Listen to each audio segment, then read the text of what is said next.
ang konsin o si Jesus kag kung ano ang iyang posisyon. Okay? Ang ini nga teksto nga nag-tip-on kay Pedro. Ini nga teksto nag-uplift sa kay Jesus mga motoran.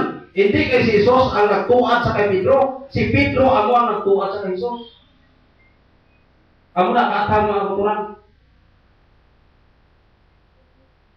Ang verse wala nagasiling nga si Pedro amo ang Petra nga pagatukuran sa iglesia, kundi ang kabaliktaran sa pangalan ni Pedro, Pedro's feminine apis Abraham mga motoran, sa bato nga diin pagatukuran ng iglesia, great Petra feminine, as solid lead sa Abraham mga motoran. Ang Petra hindi mo makarga. Ang Petros mga motoran pwede mo lang mahaboy. Okay. So, kag amo ina ang nag-reflect sa karakter ni Pedro mga motoran kay nga after gani nga gitagaan siya sa gabi, hindi amo man ang claim ay. Ang claim sa Matthew 16:18 mga motoran. But who do you say that I am? Simon Peter answered and said, 1 minute, okay. Simon Peter, thou art the Christ, the Son of the living God. So nagsiring si Kristo, and I say to thee, thou art Peter, and upon this rock I will build my church. Gintagaan siya sa gabi, amo ni ang claim sang ni Dr. Itila, nga ini nga teksto nagpamatuon nga si Pedro amo na ang head.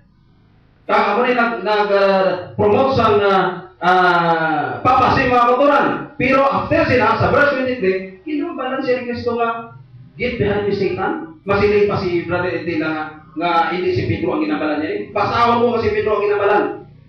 He turned and said to Peter. Sino ginabalan? Si Peter. Ano ginabalan niya kay Peter? Get behind me Satan. Taro, masiling ka na hindi si Pedro ginabalan? Okay. Oh. Thank you. Thank you. The permanent speaker, 10 minutes for conclusion rebuttal.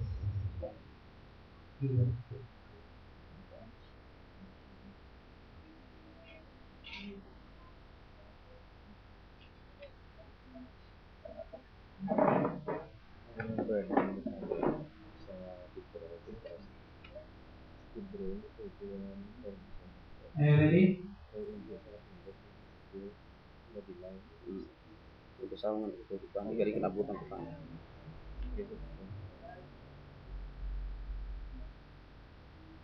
First of all, mga kapaturan, Okay, time.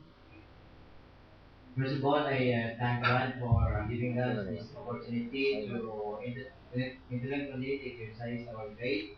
And I thank the Seventh-day Adventist Church for attending this, regular entrance.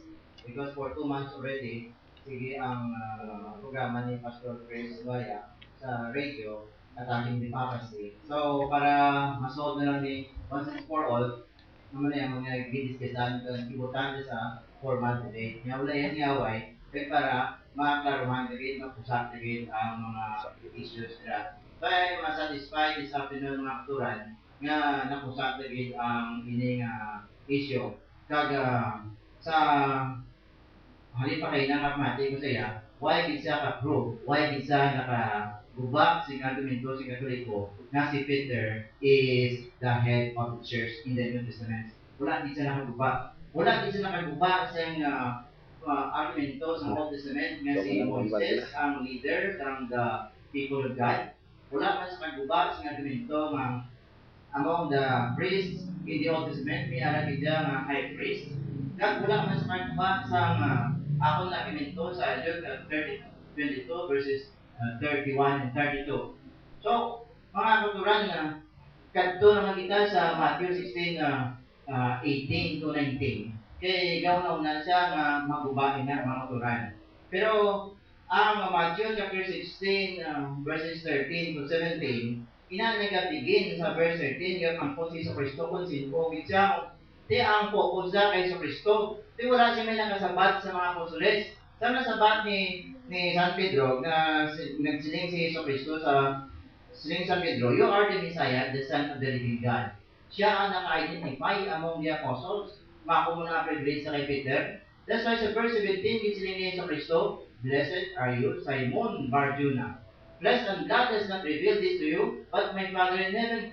Kita na niya si Father in heaven, aral na na sa eternal minds in God, kung sino ang pagkapilion, among the apostles, nga bibilang sila ang secrets. Wala siya apostles na masabat, si Pedro. Tinatagi ang identity ni Iso Kristo. Period. Stop na ang focus about Jesus Christ.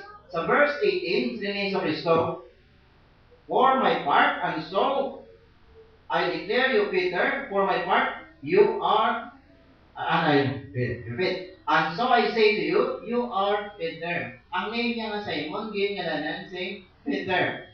Pero sa Hebrew na, or sa Aramaic, Kifas. Iwain niya sing duda, ang Kifas, or Kifalyon, foundation, rock. Diyan mo ginatupod ang mga building. Now, ginatagan ni Jesu Cristo sing bago mangalan si San Pedro. Kay San Pedro, nag-identify sa identity ni Jesu Cristo. On the part of Jesus Christ, ginatag niya ang tuod ng identity ni Saint Peter. Na ikaw ang rock. Ikaw nagsiling ka Simon, tapos ang Petros means small stone. Ang Simeon nilaan sa Hebrew kamaturan, San. Kaya taga mo sing little stone, anong pulos naman? From sand to pintok lang, stone ang yatag mo. Then ang tako sinabi ng privileyo, why sense ang banay sa Kristo ka na? Why sense ng pang-interpretar nga ang Petros na is just a little stone nga pwede umapoy. From kadya ni sa Kristo mo niyo, blessed are you, makalat ka, Simon. Now, magkakalaan ko ikaw ang Pedro.